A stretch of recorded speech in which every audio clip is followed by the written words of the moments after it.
Sir David the Bard, I died. I died. And damn, I came back as a Nephite. And I have two companions. There's three of us, so I don't know. I don't know. Sir David the Bard, I'm coming to you from the Kangaroo City. I'm back in my own turf and terrain. The kangaroos just got out of the car. We drove to the Great Northwest. That's a bitch over the water. You have to drive very fast or you sink. And the kangaroos are holding on to the window going, Bard! Shut up. Just jump. We'll go up and down like the Jaredite boat did. Anyway. I have to come back and I have to report to you the vacation. The Bard went on a vacation. It was fun. And I don't tell anybody because the Mormons will look for me on the road and throw tire tracks under my car and get my wheels to stop and try to beat me up. Anyway, I flew into the Salt Lake area with my family.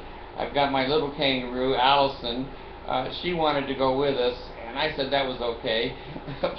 But bring a 55-gallon drum of meds.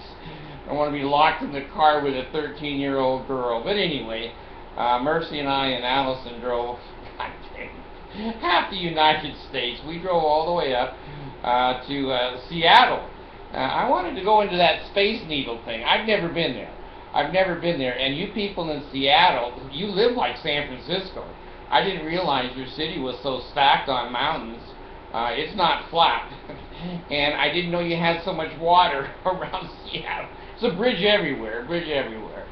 And the people were very nice at the Space Needle there. It was cool. It's only 600 feet, I think, and the one in Vegas, the stratosphere, I think it's close to 1,000 feet. So I've been in both of them now. I can die a happy man. But anyway, we had a really fun time up there, and then drove out to Seattle, down to California, and through Oregon. And now, I love the Oregon people, and I love all people, I really do. But I'm observant. You know, one of the things I do is I observe life. Someone said, "Where are my writers? Are they on strike?" I don't have any writers. I just have kangaroos, and they don't speak English. Anyway, my writers are not on leave. I drove down to Portland and through the Oregon there, and we saw all of the lumber, not pole trucks. They're Jesus. They're logging trucks. All the logging trucks. You know, they're wonderful people in Oregon. They really are. They're very hardworking people, and they're honest, and they're friendly. And so were the Seattle people. I love them. They were all white. I just had 3 or 4 black people subscribe to me. You guys know I love you. Lie. No, Jesus. I love black people, especially the smart ones. You know, the Negroes, they can go to some other channel. But my blacks are white and highly intelligent. Anyway. Now I want to tell you, we stopped at a gas station. And I never saw so many lesbians in my life in Oregon. Now, I don't know if they're cutting trees down. 2 or 3 of them had chainsaws on, so, you know, maybe they're taking a break from work. I don't know. But I was amazed how many dyke lesbians I saw at the store in 10 minutes. I mean, it was like a steady stream in. So, anyway, my lesbian daughter wasn't with us, so... And those girls were kind of ugly there in Oregon. I'm sorry. I have learned, marrying island people, that the genetics of a group of people stay within the group unless they can drive away or swim away. And so the Filipino girls, man, there's hardly an ugly one. There's hardly an ugly Filipino or Malaysian girl. They're just beautiful people because they continue to pass the same genes. In Oregon, the only jeans they were passing were Levi's to the girls. I don't know why. I can't explain these things. All I can do is tell you what I saw. So anyway, I love the Oregons. I love the Seattle people. And the people there in Idaho. That's kind of in the middle of nowhere. I got to say, it's like Death Valley. It's beautiful. And those people up there, it's the Morador, it's the Mormons. And I had such a wonderful time. Once we got away from Utah and Idaho, we never saw a Mormon church. I never saw one. And drove like 3,000 miles. That was refreshing to get outside the bubble. Well, anyway, we went to the big Redwoods. And that was bitchin', you know. I've seen big trees, but not those big redwoods. They say some of those are 2,000 and 3,000 years old.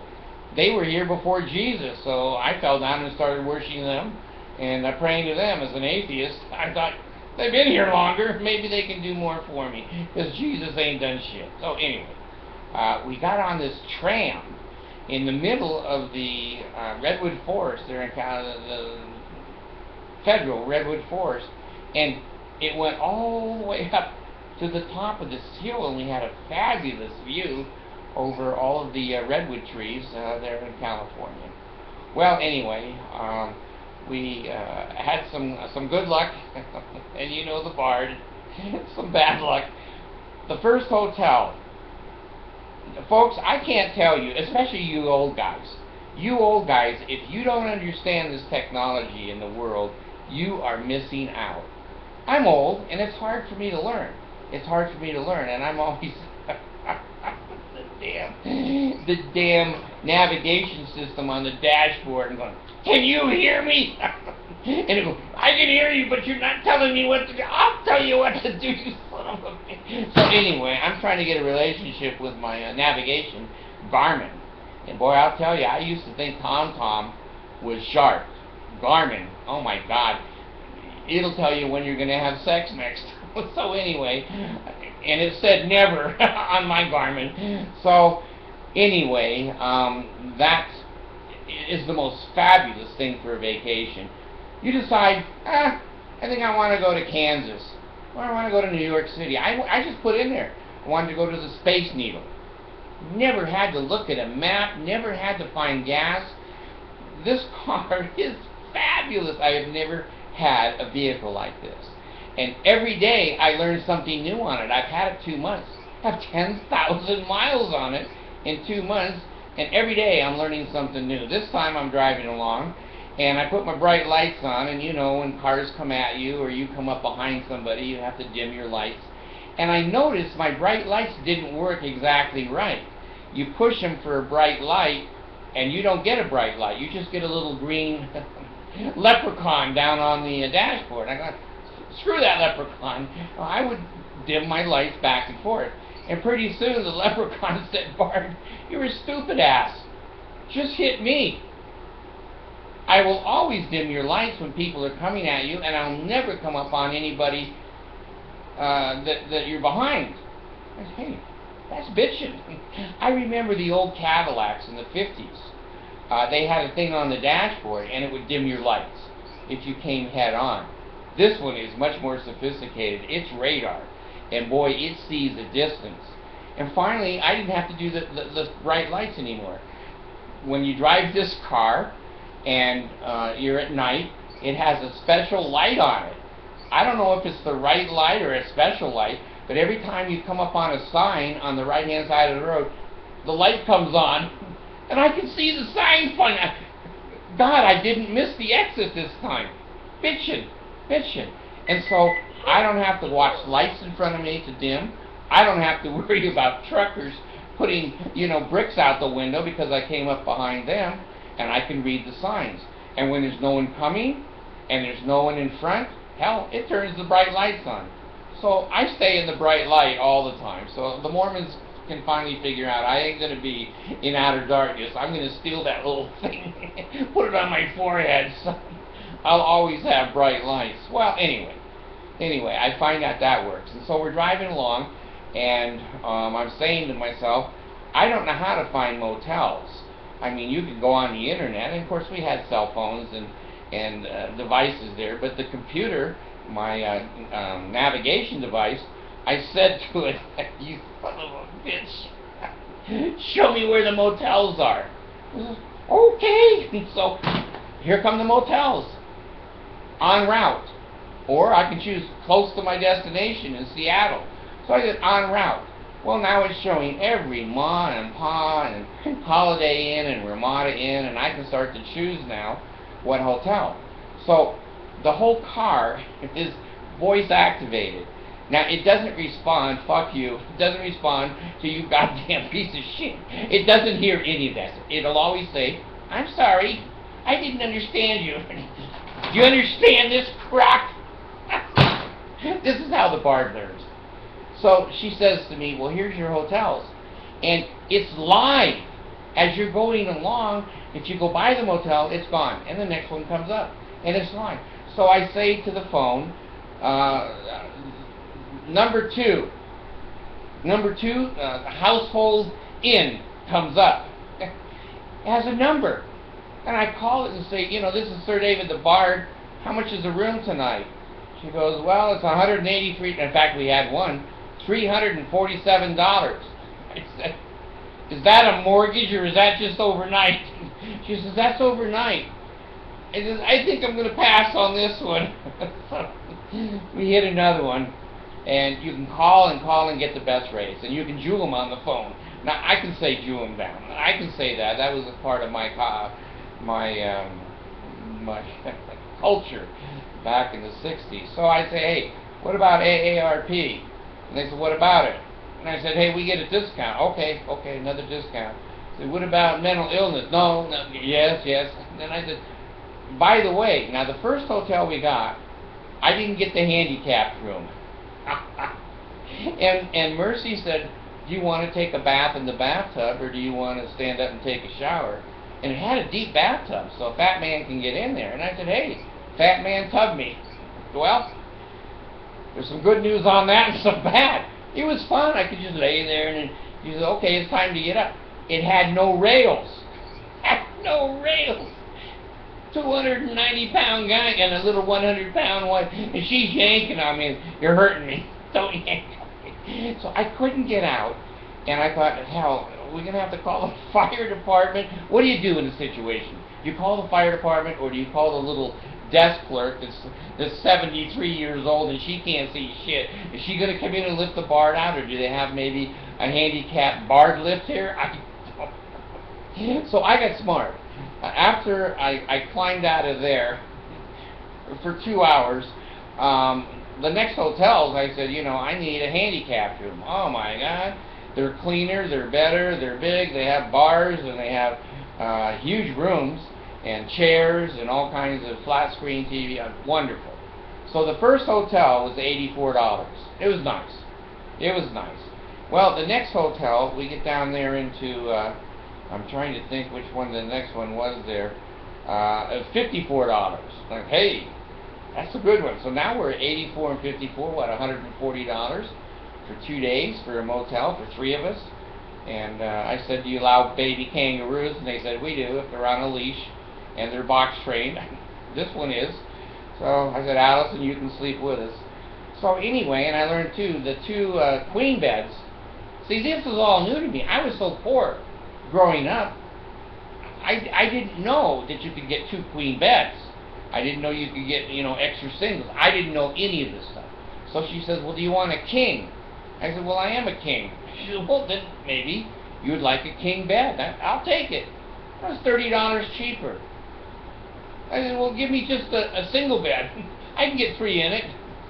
Yeah, right. So anyway, that one was like $54. Well, we're coming back across Nevada, Reno, and that's when I called into Reno, and I said, how much? And they said, $397. I said, I think I'm going to pass through Reno. And on my radar, my God, it has all of the rest stops, it has all of the gas stations, it has all of the hotels, it has all of the amusement parks, it has everything. So I'm watching along there, and you got to call on a hotel that you think you might like the Pony Express Inn, or the Romantic Mystic Hotel. So I told Mercy, I said, just push the buttons, I'll talk to him. So I called the one and I said, how much? He says, $34. I said, I'll be there in 2 hours. He says, do you want a credit card over the phone? She says, no, just your name. And I said, Sir David the Bard, and we drove there. Now, the other hotels were just fabulous. They're wonderful. Now, you got to take the good with the bad. Like I said, there's some good news and some bad news. So the hotel last night, we pull into the wrong one. It looked like a nice hotel, and it was the wrong one. So I had to go back out and drive down into town. And so the little girl, I think she was the daughter of the owner, come in there at 10:30, and it looked a little rough. I don't like graffiti on the door of a hotel. I just don't. It ain't my style. The bar don't roll that way, but it's 10:30. What are you going to do? So we pay her the $34, and we decide to go into this little hotel. And it has 2 queen-size beds. Well, I don't know if you've ever been to Grandma's house where she's never washed a pillow. You know, the decorative pillows? Well, we had 3 or 4 of those. So you throw those away. You know, they have every disease on them in the world.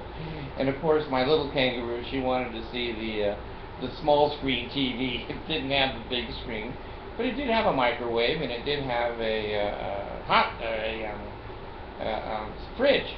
So Allison goes over there, and she goes, "Dad, none of this shit works." I said, "God dang." I said, "Honey, look, it may not be plugged in." And I'm looking, none of it worked. None of it worked. So we walk in, and it's like 87 degrees outside, and it's 84 in the hotel room. And it has this little tiny air conditioner.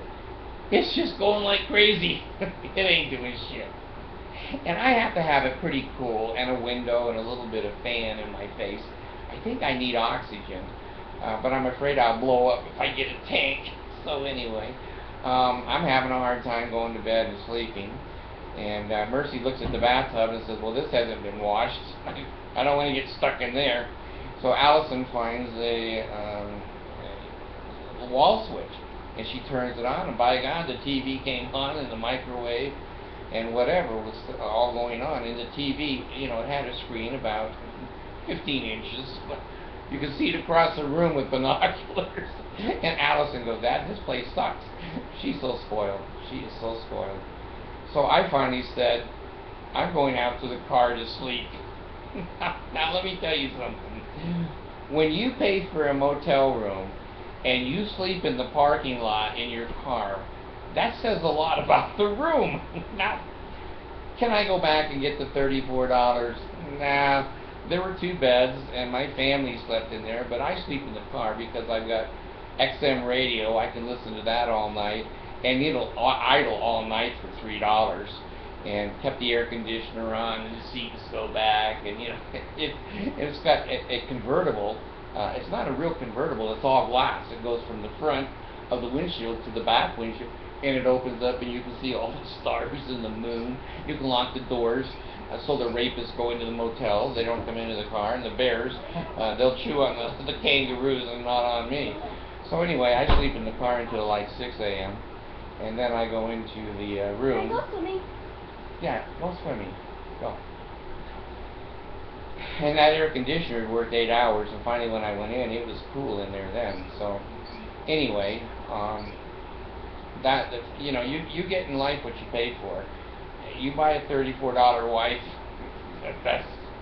it's going to have some deficits, okay? You buy a $100 wife, it's a little better. So anyway, we got home. I don't know, we probably drove 2,000 or 3,000 miles, and got to see the beach, and got to see the Redwoods, and got to see Seattle and all the Oregon people, and coming across Reno though there, and having a hotel from hell. You remember Jack Nicholson, the movie he did, where they were all his family was living in a ski lodge that was off season, and he chased them with the axe. You know, here's Johnny. I didn't want to sleep in that hotel.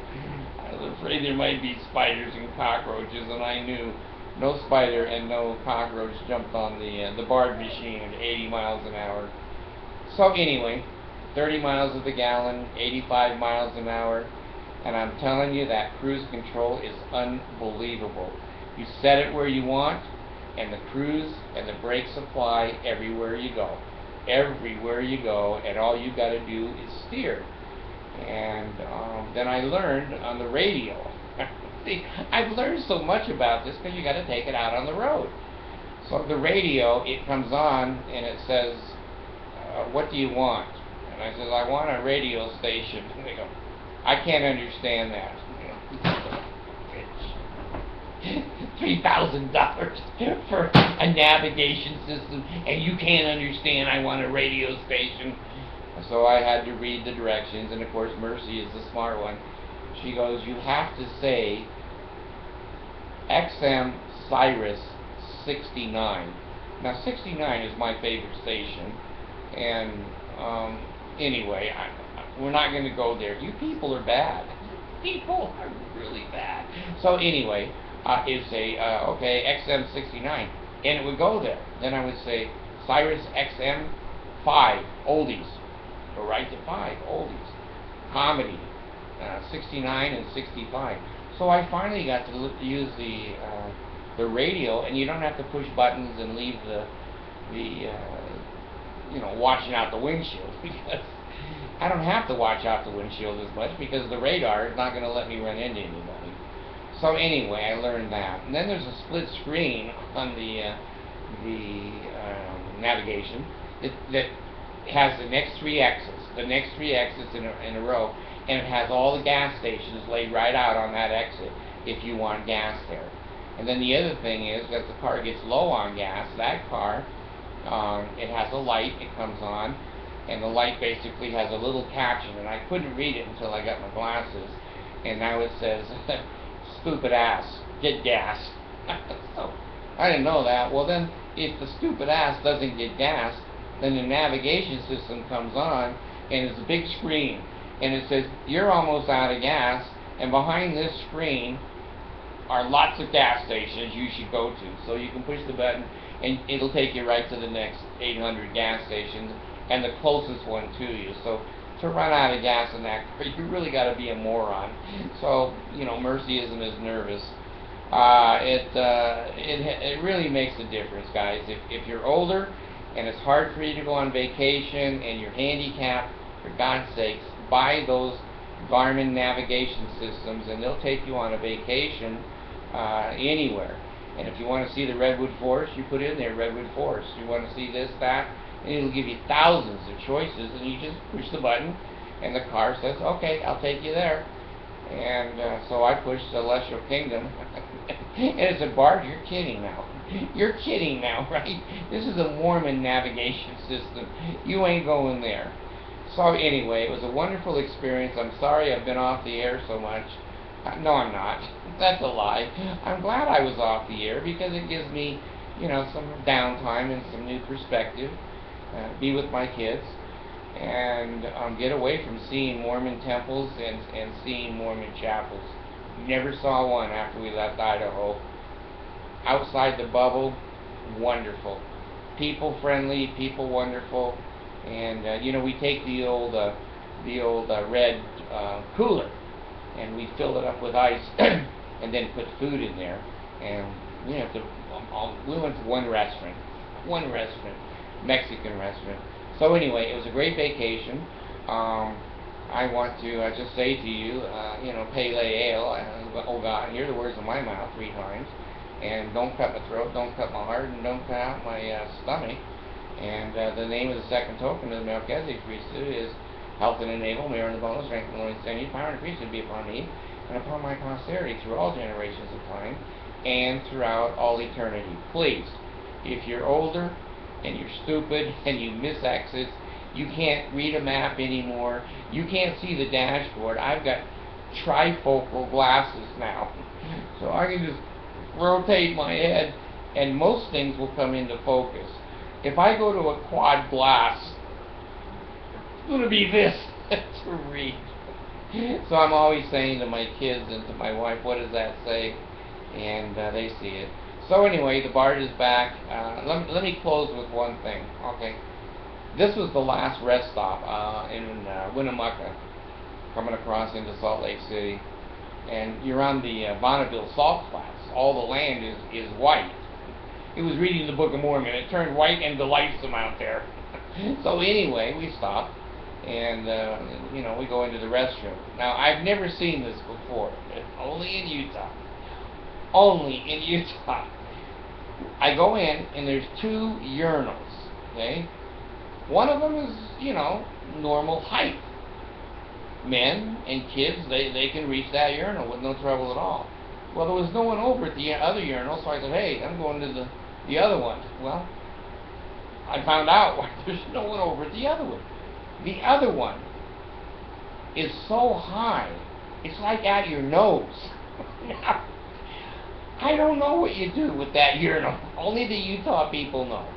Maybe it's because they're so sexually inhibited that accommodates erections that are going to pee. I don't know.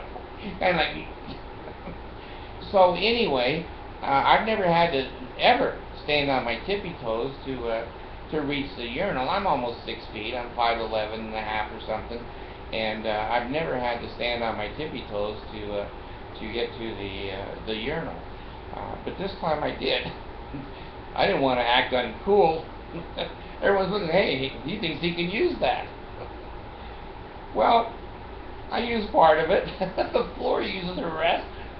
It's Utah. I can't explain why the Mormons would raise a urinal that high unless it was for high priest.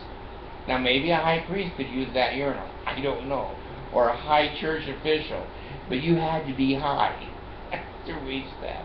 So anyway, if you go to Utah, make sure you take your own urinal in the bathroom and just dump it, because you may not be able to reach it. And when the toilet is 10 feet high, it looks like a basketball hoop. You got to climb on the ladder to get up to the toilet. So anyway, this bar's gone.